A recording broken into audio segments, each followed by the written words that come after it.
My name is Zephaniah Harvey, and today I'll be telling you about greasing equipment. So let's say you've been saving up your money for a long time now. You see videos online of people riding four-wheelers and side-by-sides on dirt trails, and it's always looked like so much fun. So you finally decide to buy one of your own. You're so proud and excited about your buy, and you decide to read the owner's manual, how to use and take care of your machine. After a little bit of reading, you see something that says after 20 hours of use to grease all the fittings around the machine. This may sound foreign to you right now, but after this speech, you won't need to worry about doing this ever again. You won't even think about taking it back to the dealer to get them to do it for you. Throughout this speech, you will learn all the necessary components to grease equipment. You will learn what grease fittings are and where to look for them.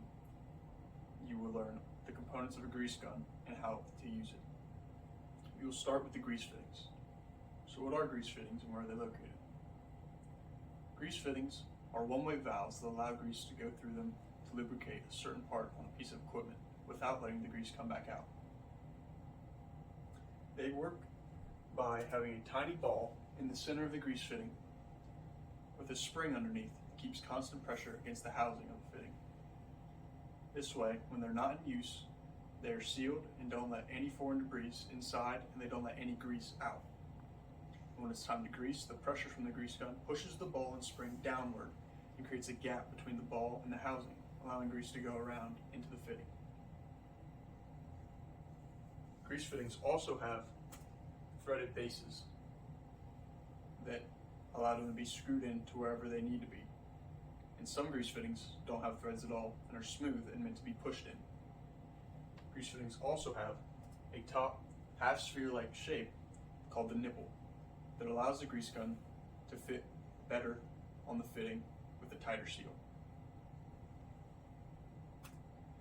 Grease fittings are mainly found in parts of equipment that move, hinge, or pivot.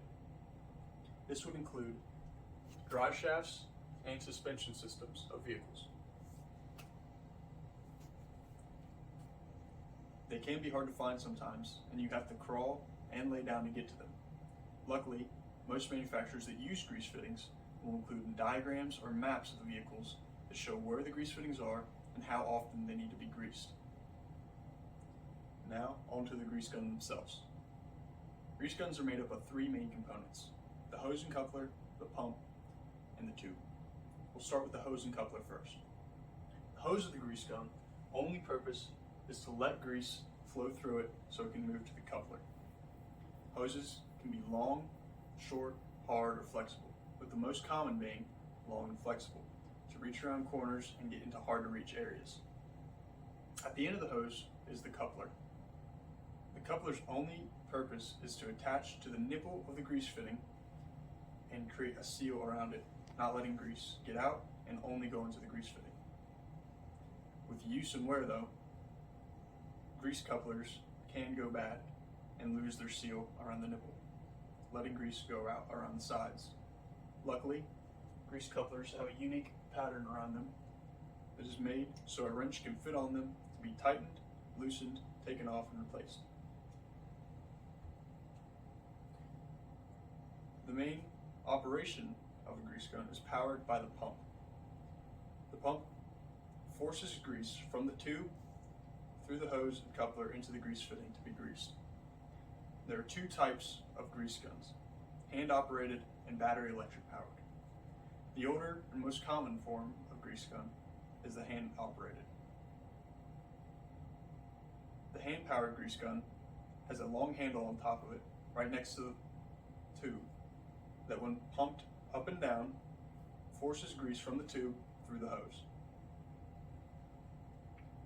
The other form of grease gun is battery electric powered.